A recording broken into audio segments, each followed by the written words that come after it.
Hello, and welcome to a very special edition of Friends Talk Money. We are talking about getting you the latest facts, not the rumors, not the allegations, but the facts on Social Security.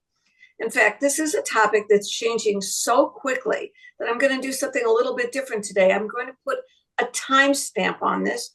We are recording this over Easter weekend, the only time we could get us all together, because we think it's so important to bring you this latest news. And we want you to know that if there is an update to this, you can go to terrysavage.com, where I also, this podcast is titled Social Security True or False. I've been having a running column, Social Security True or False, and updating as things change. And if you've been watching the media, you know that things change quickly with Social Security. So with that said, let me introduce, we are so fortunate to have the perfect guest today. Phil Moeller is the absolute expert on all things Social Security and Medicare and health insurance. He's the co-author of the highly acclaimed Get What's Yours from Social Security, a slightly different title, which is the bestseller. Very few books like that ever make the bestseller list. He co-authored that with my friend Larry Kotlikoff, and he's also done a similar book about getting what's yours from Medicare and another one on healthcare guides published by Simon & Schuster. And these days, Phil writes a fascinating Substack column, which you can find by searching his name, Phil Moeller, Moeller. Its title is Aging in America. And on our website, where you can watch this in video, in case you happen to be listening, we're doing this by video. We will also post a link for a free subscription, but you can click on any of his links, and most of it is free. So, Phil, thank you for joining us. Are you as frazzled over what's coming out of Washington these days as all of us are? I've actually passed through the frazzle state. Mhm. My tolerance for cortisol injections is much higher than it used to be in terms of emotional stress. And I just have to say that I've finally reached the sad conclusion that our way of living is under sustained attack, that our belief in institutions, in the rule of law, in the value of facts as a basis for making decisions in policy and science is under assault. I just can't conclude any other position than that. And all of the news I see reinforces that. Um, there are a few bright spots, but they look awfully bleak in comparison with the way our society should be running. So my overview is it's not real bright and shiny on this Easter weekend. Mhm. All right, but let me focus us back in, because it's hard to avoid politics when it interferes with facts. I'll grant you that, but let's focus in on Social Security. There have been so many announcements, pronouncements, and so forth. Let me start by saying that currently, as we speak, there are two key things I want to tell everybody out there. Number one, if you're already getting your Social Security benefit, it's being deposited in your account and you don't need to change anything, do not contact Social Security. You do not have to go back to them. You do not have to re-sign up. You do not even have to create a Social Security account. We'll talk about that. If you're getting your checks and they're landing just fine, stay away from Social Security. I'm sure Phil will agree they're really messed up. Now, one other key point. Everybody's heard, oh, well, they're closing offices. They're not closing offices. They're firing people. The phone lines are jammed. I mean, that's just on every news program. As of April 14th, they said, yes, you can apply for all benefits, Social Security, retirement benefits, disability, SSI, all of that can still be done by phone. But, and there's a big but, they have a kind of a fraud detector. They haven't told us what that is. If you're one of the small percentage that is flagged for fraud, and again, who knows how or why that would come up, then you would have to go in person to a Social Security office. And one final key fact, and this is the latest factual news, It used to be that you could change your banking direct deposit information by phone. You can no longer change your banking information by phone. It has to be done online or in person, which is almost impossible to get an appointment. So when you set up your account, your banking information, plan to keep that account till the day you die because it's going to be very difficult. That's where they think a lot of fraud is. Okay, those are the facts, right? What's going on with Doge film? Should people call me? Okay, those are the facts, Terry. But are they getting all my info? Are they gonna what are they trying to? I mean, they're eliminating people and saying they're dead, or there's 100, people over 100 years old are all over. What do you see? My take, and I have no special insight into the thinkings of 23-year-old guys who live in their parents' basement. I've been recruited by Elon Musk to fix things that aren't broken. Let me take a step back. And, this is not new stuff. Social Security has been a shining success story among government programs. Founded in 1935, it has paid benefits unbroken for 90 years. The level of administrative spending on this program is minuscule. This is not a program that rips off taxpayers in terms of how it pays for the services it provides. It's a very low administrative overhead. The idea of fraud has always been attractive because you have such big numbers with Social Security. But again, looking within those numbers, the fraud that Doge has pledged to go after, they really haven't come up with much. Um, and most of the fraud that they've discovered stems from situations that the Social Security Administration had already identified. Social Security does this stuff already. You can argue that maybe they missed some crumbs, but by and large, there's nothing that was going on before the inauguration of President Trump that is worrisome to me. Very little. The prior Commissioner of Social Security, Martin O'Malley, basically said, our customer service is unacceptable. We have to do better. And so he started a number of reforms to improve the way the agency provided services to consumers. Those reforms were having real traction, real effect. And then Mr. O'Malley was gone. And we got a new set of administrators for the program. So my read is that most of what Doge is doing is driven by sort of statistical anomalies that the people at Doge didn't understand. They didn't understand how the program worked. They didn't understand the coding. They didn't understand that dead people were not getting benefits, with limited exception. There's always the story, and these stories are true. Guy passes away. His wife doesn't want to lose his benefit, so she doesn't tell anybody. I mean, this stuff does happen. These So, are so Phil, strange. can I jump in and ask a question on this particular area? Uh, Yeah.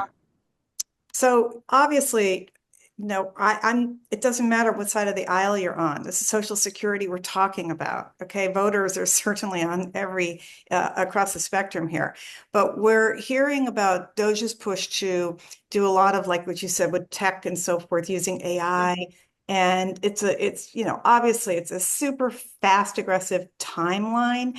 What I'd like to just get a quick answer from you on a quick read is, do you see this causing more delays or more errors in benefits, processing benefits in its infinite wisdom to make things more efficient? Because, Yes. okay. Yes. There's no way to cut thousands of people from the Social Security work staff Mhm. without creating delays that's the minimal impact is service delays without this is another thing that's happening with the agency. It takes time to really be good at doing your job at Social Security. It's not a transparently simple program. It's very complicated. Duh. I mean, that's the only reason our book sold many copies is because we helped simplify or at Right. least make transparent a very murky process. Mhm. So the many of the people who are already retiring from the agency are their most experienced claims representatives. And they're bringing on new people. It takes time to learn which end is up with Social Security. In addition to the retirements already occurring, they then are encouraging people to take early retirement and they're reducing staffing. I don't know where the needle's going to end in terms of how many people work for Social Security. It seems pretty clear to me it's going to be substantially less than was the case a few months ago. It's clear to me that the people who are going to be asked to take care of this program are going to have substantially less experience than was the case before. Um, the other specific that, again, getting a little into the weeds, Social Security's benefit system is based on a really old system of programming that people who have alive for a long time would recognize as COBOL. I don't even know what the initials stand for anymore, but COBOL is a very old computer language. The agency has said, geez, do you think we ought to do better than COBOL? And the answer is, well, yeah, we should.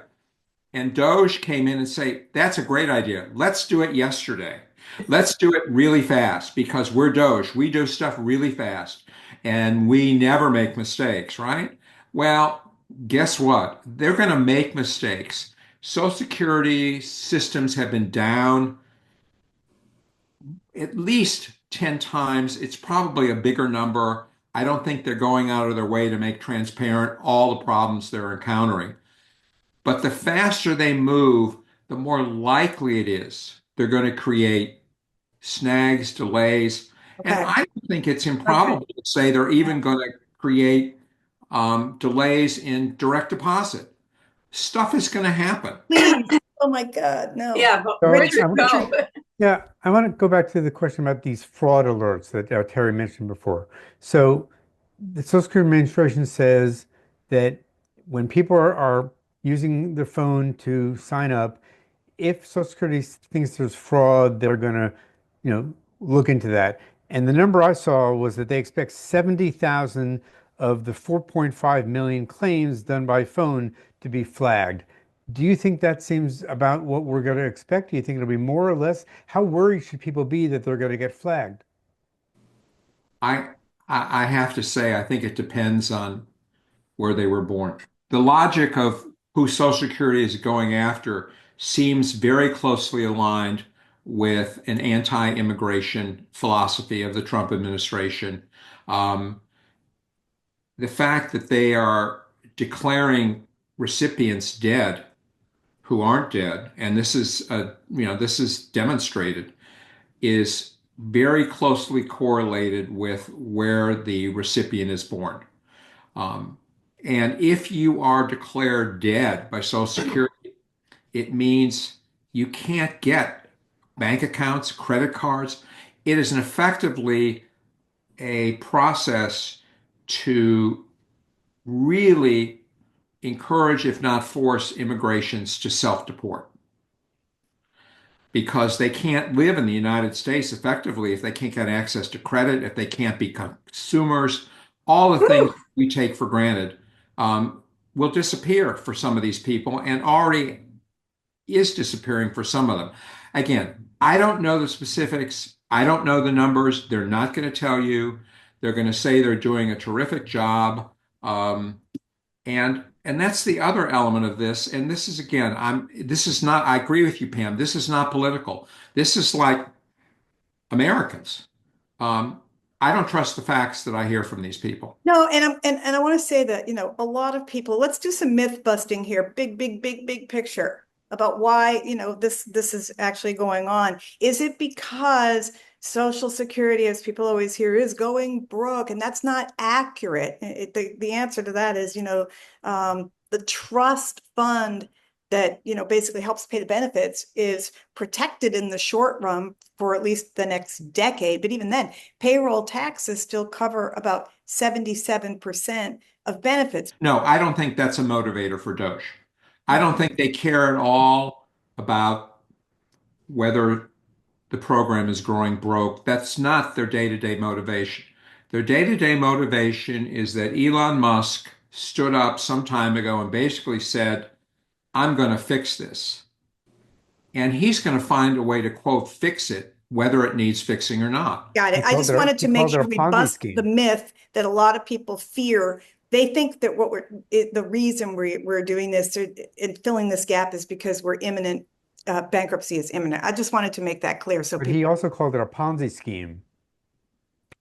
Yes, he did. And there's just enough truth to that, to give it a little bit of reality.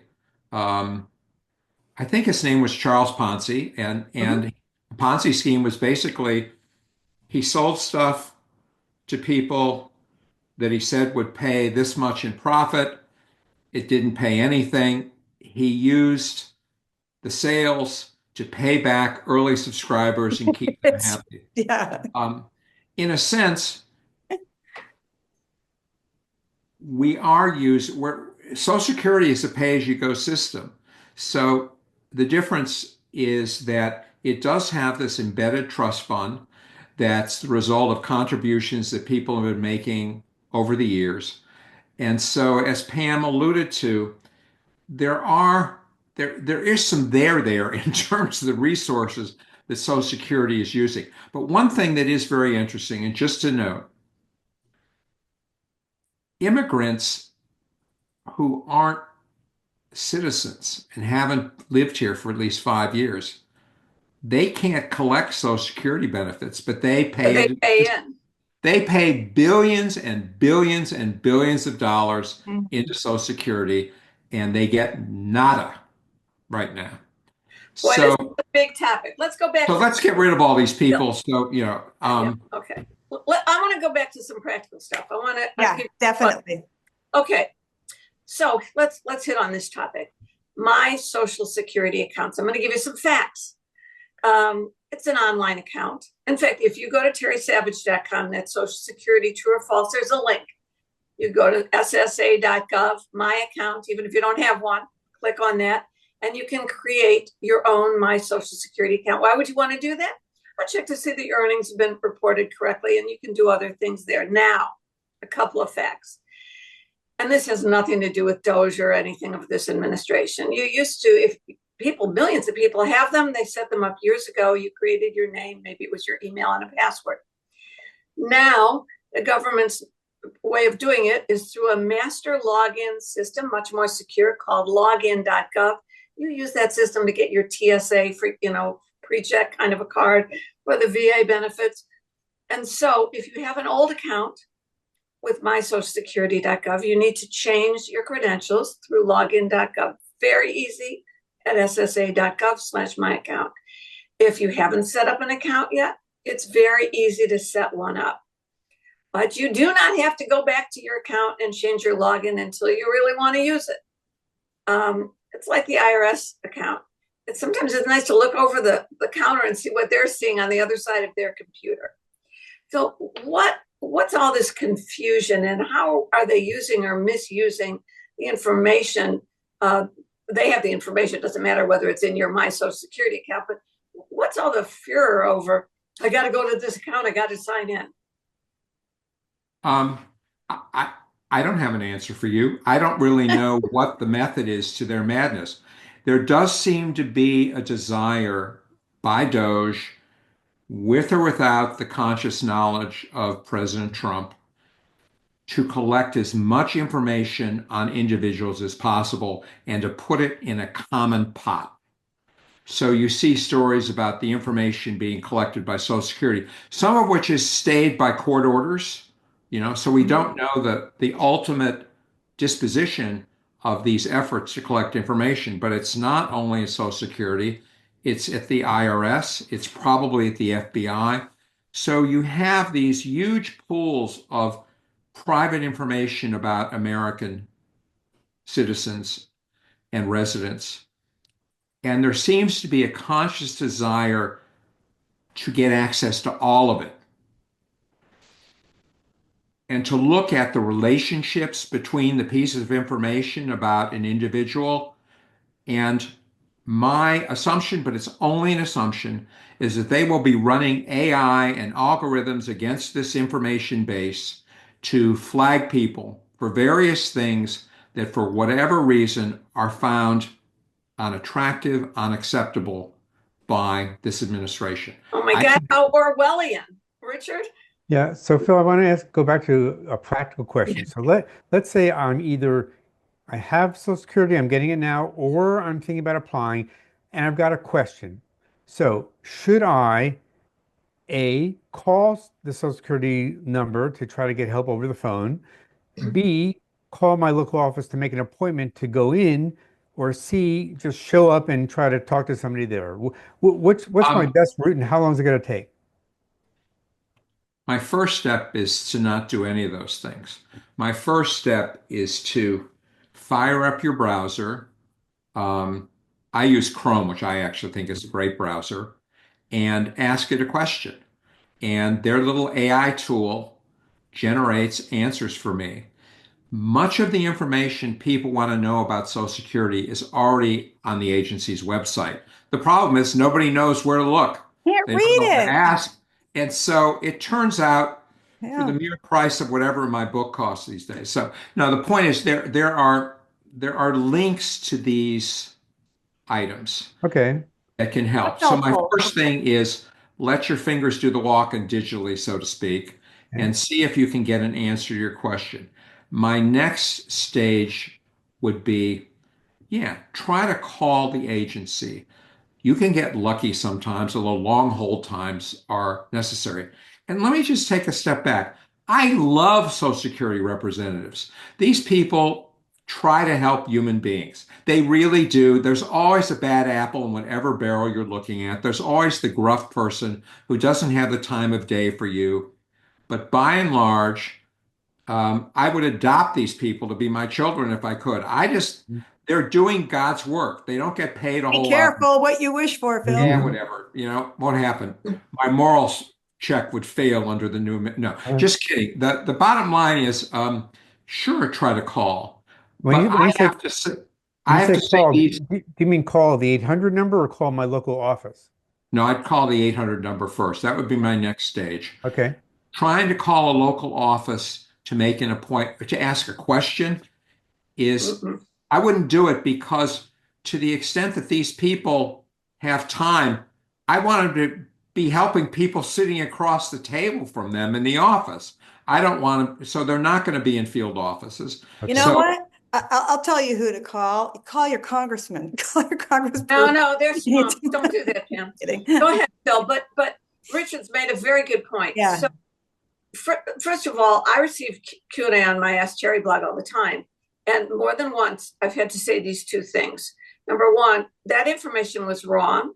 And you know what I say, if you want to know what the real number should be, they told me that I wouldn't get a higher benefit even through the WEP because, and I said, well, that's wrong. If your spouse had a WEP and his benefit was higher than yours, and you're a widow, you will get this. Go to maximizemysocialsecurity.com, Larry Kotlikoff's website, get the right number, it costs you $49, and then call back.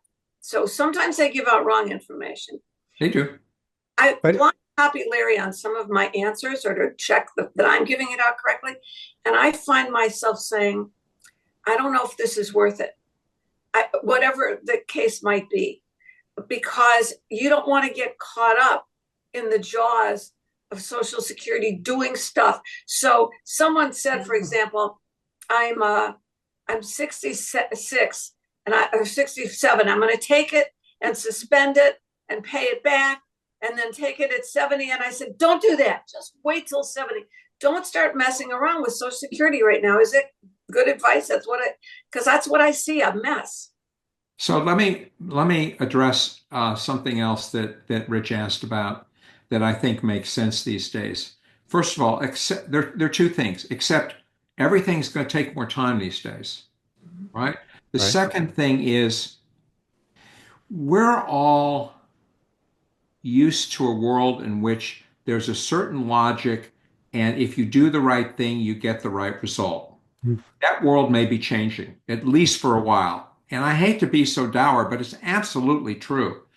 One of the things that I recommend that people do is explore having a relative be signed up as your legal representative in behalf of Social Security issues. There's a parallel process for Medicare. So get some other brain cells on your side here and do it before you have a problem. Because in the midst of a problem, you won't be able to do this on a timely enough basis. And, I had, um, this is a Medicare question, but it's the same thing for Social Security. I had a family member whose mother was denied a benefit for Medicare because she had a certain kind of Medicare coverage and they denied her claim.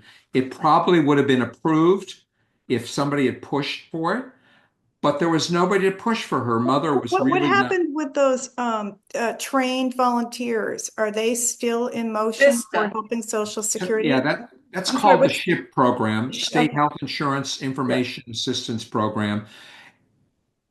I'm actually a legally certified ship representative. I went through the drill, and I gained new respect for what these people do as well. To my knowledge, they're still in place doing their stuff, but they're not real. They don't feel like they're walking on solid ground. What's the We just shut format? down the agency that covers SHIP. The Yeah, Administration for Community Living is where Yes. SHIP is housed, and that's been abolished. Now, parts of it are being sent to different other agencies, but they haven't said which parts. So nobody knows whether SHIP is going to continue or where. Phil. Right. Well, again, the ship people I've been in touch with, and I hear from them from time to time because I've been answering Medicare questions uh, for a long time. Anyway, the point is they sort of indicate we're still in place, but we're really uncertain Yeah. Phil, let me because stop you for 1 second. You indicated there's a form to register with A, Social Security, and B, Medicare. That's yeah. not your healthcare power of attorney or a business power of attorney. Is No, this it's different. agency Special form? program. Each agency have there's a form. Again, I would go online, I would Google it. Social Security representative, Medicare representative, and find the form. Um, And how do you register it with them? I mean, you can still talk to them yourself, but if you were ill or you couldn't handle it, this would allow them to represent you at the agency. yeah, there's a form you have to sign. And so what I do is I basically print it out, sign it, make a PDF of it, send it back in. Um, that's where I would start. Again, these days, I can't promise how that's going to be processed. I just can't. But on the assumption that, you got to do what you got to do, I think it would behoove people, especially if they're having some sort of cognitive issues. And as I put it in one of my books, I still have all the cogs in the wheel, but they're getting a little rusty. Yeah, One That more, one more that- topic, Phil. One more factual topic for because we're running out of time. The Fairness Act. One of the good things I'm knocking on wood here that I think they've pretty well managed so far is number one, adjusting benefits for people whose checks were reduced or whose spousal benefits were reduced as a result of the Fairness Act. And number two, in a separate check retroactive to January 2024. People have gotten checks for $10,000 or more dollars as monthly benefits were adjusted upward. They paid all of 2024 in January and February. They just recently backtracked and said, we're not getting them all out in April. It may take us a little bit longer. Are you getting any sense, though, that this is messed up? Because I'm seeing people get them, although some people have said, they only paid me my retroactive back to last July, or they said I hadn't applied early enough and therefore I'm not getting a retroactive payment, but at least I'm getting a benefit bump up now based on my spouse's higher benefit. What are you seeing about the WEP? um, I'm not seeing any signs that they backed away from supporting that program. This change to the law, as you probably know, had tremendous bipartisan support in Congress. So across the political spectrum, people like this idea. Um, as Terry may know, I personally didn't like it. I didn't think it was good legislation, but guess what? I lost one. So the bottom line is, I think this is more a function of sort of the inevitability of delays that I alluded to earlier. You just can't work the little gerbil on his wheel when he can't run as fast as he needs to because there's just not enough energy there to do things these days. So I think it's more delayed than it is any kind of conscious change or backing away. For a while under O'Malley, you know, Larry and I wrote that book, Social Security Horror Stories. They were taking 100% of little old ladies' checks because they made mistakes to the tune of 21 billion. Martin O'Malley, the Democrat, came in and said, "Oh, that's really not fair." Larry and I talked to him a lot, and so did others, of course. 10% is all we'll take. So some people made deals to pay it back with a 10% reduction. The acting Social Security Commissioner has said, when we find you now, we're taking 100%. That means you won't get a check. It's terrible. Any prospect that maybe when we get a new real Social Security Commissioner, that might change? I actually think there is a prospect of change. First of all, the new guy knows what he's doing. Doesn't mean I'll agree with him, but he's a financial services executive. Um, Secondly, and this again, I'm reading tea leaves here. Um, Trump is losing a lot of support over Social Security. This has been a rallying cry for people who are upset with what the administration is doing. Yeah, people will cross over and they over this issue. And so I think that the president may well embrace a so-called logical reason to shift gears a little bit, and putting in the new guy may be a logical reason to change. He has not yet been confirmed. Frank Bisignano, Right. former CEO of And don't Pfizer. even ask me why that's been, except Congress doesn't seem to like to meet actually in person these days. Yeah, they're on vacation now. They're on recess. So the point is, I think President Trump would look favorably on a set of course changes that would allow him to once again say, I promise not to mess with your benefits, and see, I'm doing this. Yeah. Again, wishful thinking, maybe a little It bit. makes sense. It makes sense. But the markets and the polls, he pays attention to those things. Of course. And so my belief is Richard, that there's any thoughts? Yeah, one more just big picture question. Some people are concerned that Social Security, that the Trump administration may try to privatize Social Security. Do you think that's a possibility, and what would that even mean? Yeah, it's a possibility. President Bush was interested in doing that. He got shut down. But under this particular administration, there's always been a conservative preference for private solutions. It's very consistent. And you know what? In a certain level, let's have the discussion. Let's have the debate. If the private sector can do things better and the public can benefit, I would love to sit down and talk about it, because it would be sort of ridiculous not to entertain a better mousetrap, a better solution. What I haven't seen is a system of privatization of Social Security that accounts for short-term market movements like we're having today. If my Social Security was privatized today and the value of my account went down by 20%, and I was in the midst of drawing down my Social Security, I would be in a world of hurt. Yeah. However, again, there are ways to deal with this that wouldn't expose the system to such short-term problems. I would like to see an annuitization strategy for privatizing Social Security that would basically create buffers that would give you time for markets to recover before you permanently lost the value of your Social Security. Well, I hope that you're invited to that table when that discussion happens. Hey, I have one more question that I really want to get in, and I wanted to get it in, and I promise I had to ask this. Getting back to practical for each of you, Terry, Phil, you're both experts on Social Security. Please give me a short answer, please.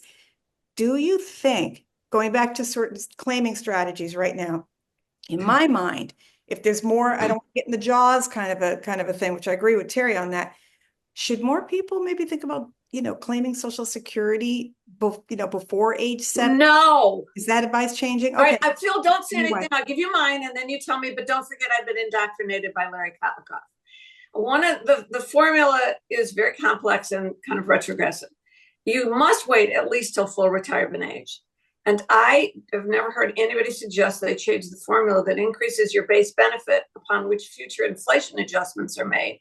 So if you wait, you get 8% a year going up to age 70. I think the system will stay in place. I think those basic facts will. I think the funding of it will change down the road. And so while it's tempting to say never early, it's tempting to say full retirement age because you're worried. But if you can afford not to, my advice is to wait till 70. But you could afford I am so delighted. Phil Moeller's here. You tell me, yeah, Terry, thank you. Phil, I'd love to hear you. Quick answer. Yes, you should wait, especially if you're the higher earning spouse in a marriage, because when one spouse dies, the higher benefit goes to the surviving spouse.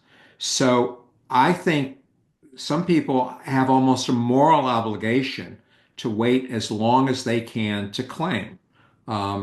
Again, in our book, Social Security is longevity insurance. And so use it that way. That's a good point. Thank you. Just remember this, folks. You can buy an annuity now and get that guaranteed X $100 a month or $1,000 a month. But Social Security is the only annuity that's adjusted every year for inflation.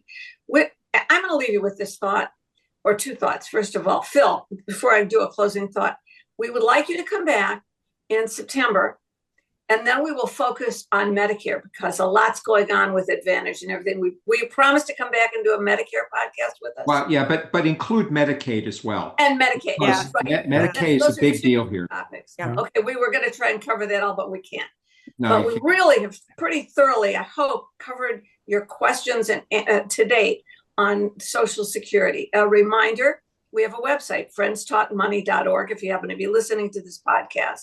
And there is a link for a free subscription to Phil Moeller's Substack, but you could look for Phil Moeller, Moeller, under substack.com. And you can read most of his stuff for free. He's been giving it away because he knows that people need to know this stuff, and it would be nice if you subscribed. See, I'll give a pitch for you.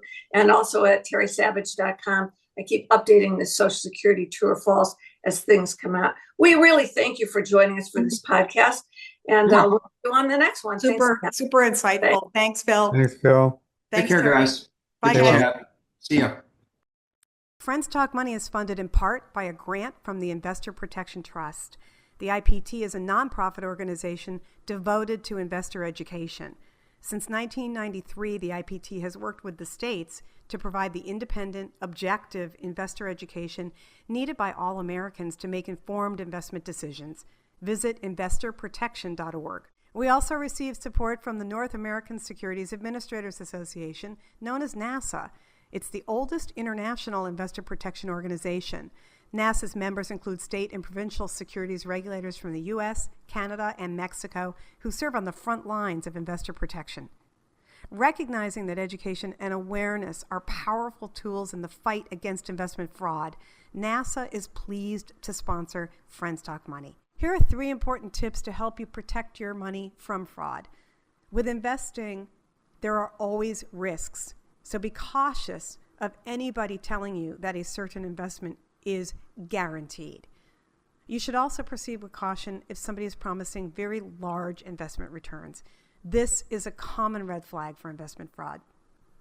Last and most importantly, be sure you're working with a licensed or registered financial professional. You can check your advisor and make sure they're licensed by visiting brokercheck.finra.org. NASA is your partner in keeping you safe and helping you avoid investment frauds. Visit nasa.org and click on the Investor Education tab to learn more.